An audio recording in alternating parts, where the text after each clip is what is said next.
Hello বন্ধুরা, সবাই কেমন আছেন? আশা করছি অন্য দিনের মতো আজকেও সবাই ভালো আছেন। আর বন্ধুরা, আজকে কুকিং উইথ সুনিতার চ্যানেলে রূপচাঁদা মাছের রান্না হবে। দেখুন রূপচাঁদা মাছটা এই যে এরকম, যারা চেনেন তারা তো চেনেনই, আর যারা চেনেন না তাও দেখিয়ে দিচ্ছি একটু। এই যে কত বড় বড় পিস হয়েছে। তো এবারে মাছটা ধুয়ে নিয়েছি, এবারে নুন হলুদ মাখিয়ে রান্না করব। আজকে রূপচাঁদা মাছের ঝাল হবে। তো বন্ধুরা, এখন ঠিকঠাক করে ভিডিও দিতে পারছি না। আগে তো প্রত্যেক দিনই ভিডিও দিচ্ছিলাম, এখন ঠিকঠাক করে ভিডিও দেওয়া হচ্ছে না সময়ের অভাবে। তো যাই হোক, আজকে রূপচাঁদা মাছের ঝাল করব, দেখবেন। আশা করছি আপনাদের ভালো লাগবে আজকে রূপচাঁদা মাছের ঝালটা। তো ঠিক আছে, এই যে নুন হলুদ দিয়েছি, এবারে মাখিয়ে রেখে দিচ্ছি 5 মিনিটের জন্য। মাখিয়ে রেখে দেবো। আর রূপচাঁদা মাছটা আমার অনলাইন থেকে নেওয়া, বাজার থেকে আনা হয়নি। এগুলো অনলাইনে নিয়েছিলাম। আর জলের মধ্যে অনেকক্ষণ ভিজিয়ে রেখে দিয়েছিলাম, তারপরে এই যে ধুয়ে এখন নুন হলুদ মাখিয়ে 5 মিনিট রেখে দেবো। তো 5 মিনিট পরে আবারও ফিরে আসছি। হ্যালো বন্ধুরা, 5 মিনিট পরে আবারও চলে এসেছি। এবারে গ্যাস জ্বালিয়ে কড়াইটাও বসিয়ে দিয়েছি, এই রূপচাঁদা মাছের ঝাল করব বলে। তো ঠিক আছে, আমি এবারে কড়াইটা বসিয়ে দিয়েছি গ্যাস জ্বালিয়ে। আর এখানে আমি সরষের তেল ঢেলে নেব। মাছগুলো আগে ভাজতে হবে, বেশি তেল দেব না, অল্প একটু তেল ঢেলে নিয়েছি। তো তেলটা গরম হতে দেব। এখানে একটা কাপের মধ্যে আমি কালো সর্ষে, পোস্ত নিয়েছি। আর সাদা সর্ষে, হলুদ সর্ষে আপনারা দিতে পারেন। আমার হলুদ সর্ষে নেই, তার জন্য আমি পোস্ত আর কালো সর্ষেটা দিয়ে আর কালো জিরে দিয়ে আমি একসঙ্গে মিক্সড করে রেখে দিয়েছি। তো এখানে কাঁচা লঙ্কা থাকবে, এইগুলো পেস্ট করে নিয়ে আসছি। যতক্ষণ তেল গরম হচ্ছে ততক্ষণ ওগুলো পেস্ট করে নিয়ে আসি। তেল গরম হয়ে গেছে, এই যে তেল থেকে ধোঁয়া উঠে গেছে। তো এবারে আমি মাছ কটা ভেজে নেব হালকা।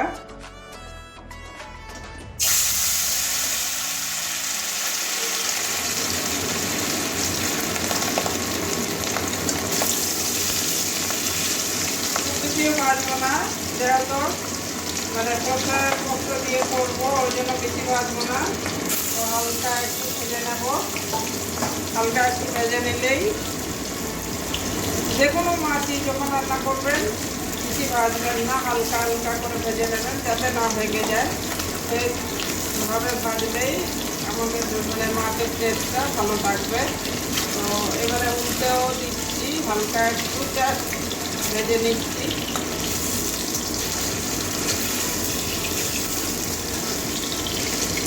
প্রত্যেকটা মাছ এইভাবে ভেজে নেব।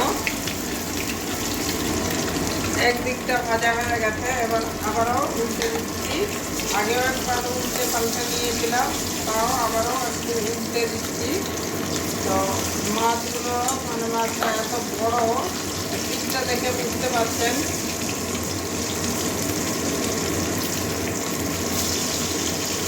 দেখুন আবারও ভেজে নিচ্ছি।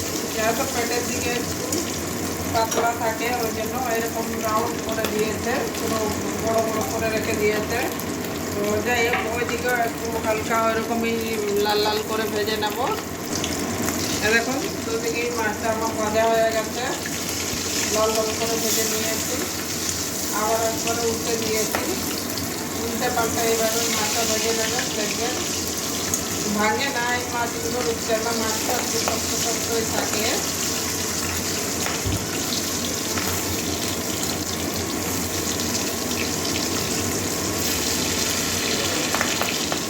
এবারে মাছগুলো আমি তুলে নিচ্ছি। দুদিকে লাল লাল করে ভেজে নিয়েছি, এবারে তুলে নিচ্ছি।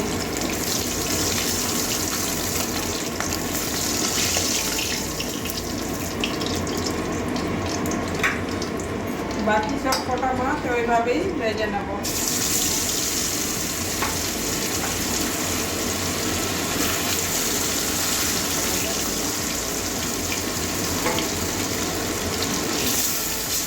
বাকি মাছগুলো ওইভাবে সব ভেজে নেব।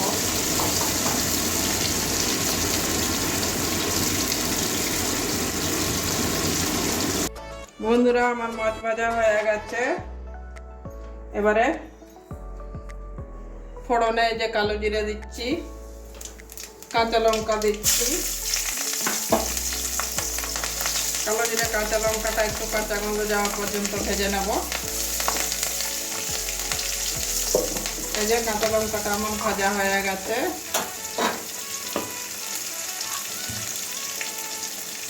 এবারে এই যে পেস্ট করে নিয়েছি পোস্ত, কালো সর্ষে, এগুলো পেস্ট করে নিয়েছি। এবারে ঢেলে দিচ্ছি, এটা থেকে ভেজে নেব।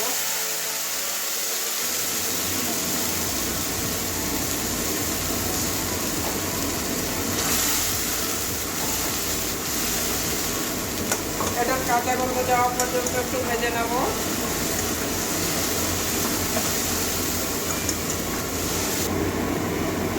দেখুন আমার কাঁচা লঙ্কা, কাশ্মীরি লাল লঙ্কা, যে কাঁচা লঙ্কা সর্ষে এইসবগুলো আমার সব ভাজা হয়ে গেছে।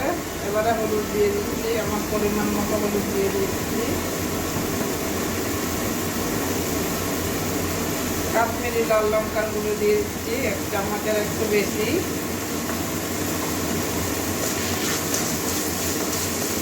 এই যে জলটা শুকিয়ে গেছে, সবটা পোস্তর জলটা শুকিয়ে গেছে।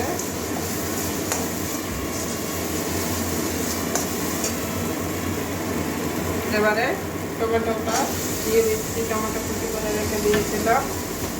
তো এবারে নুনটা দিয়ে দেবো, তাহলে আমার টমেটোটা তাড়াতাড়ি চলে যাবে। আমার পরিমাণ মতো নুনটা দিয়ে দিচ্ছি।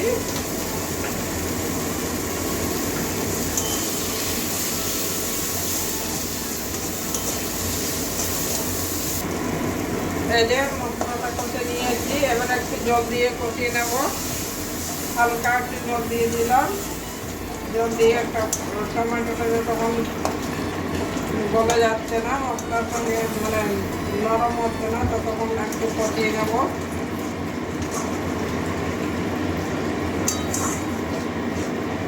জল দিয়েছি, একটু জল দিয়ে মশলাটা কষিয়ে নেব।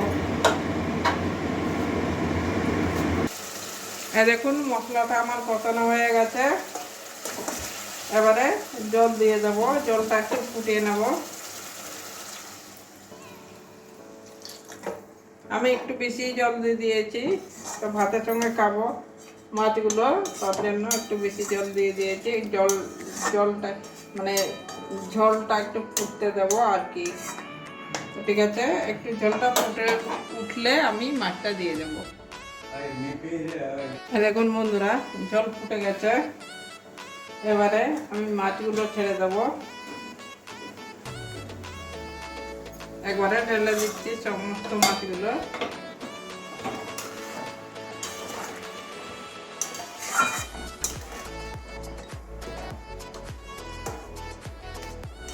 সব কটা মাছ একসঙ্গে দিয়ে দিয়েছি। আর টমেটোটা আমি বেশি ইয়ে করিনি।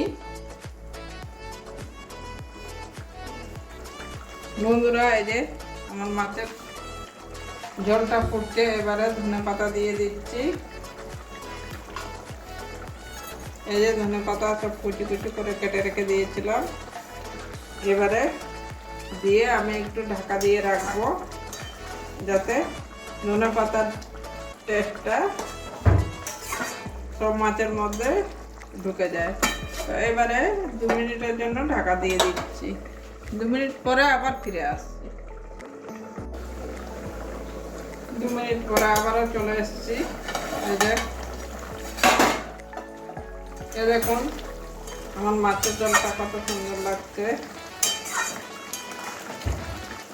টমেটোটা আমি ইচ্ছে করেই গোটা গোটা করে রেখে দিয়েছি। কিছুটা ভেঙে গেছে, আর কিছু গোটা গোটাই আছে। একদম কি বলবো, দেখেই বুঝতে পারছেন কতটা টেস্টি হয়েছে, কতটা লোভনীয় হয়েছে আমার মাছের ঝোলটা।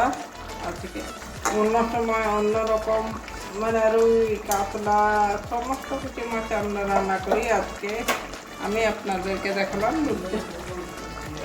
রূপচাঁদা মাছের ঝাল করে দেখাচ্ছি আপনাদেরকে। তো ঠিক আছে, আমি এবারে নামিয়ে নেব, নামিয়ে একটা প্লেটের বাটির মধ্যে ঢেলে দেখাচ্ছি।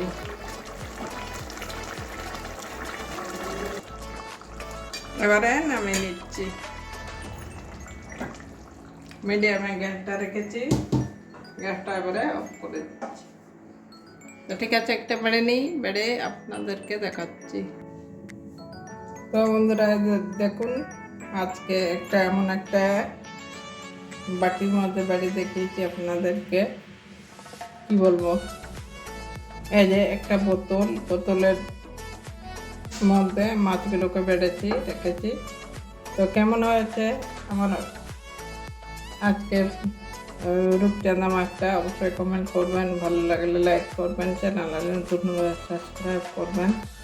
তো যাই হোক, আপনারা একদিন এইভাবে বাড়িতে রান্না করে খেয়ে দেখবেন, যদি ভালো লাগে তাহলে আমাকে কমেন্ট করবেন, আর ভালো না লাগলে আর কি বলবো।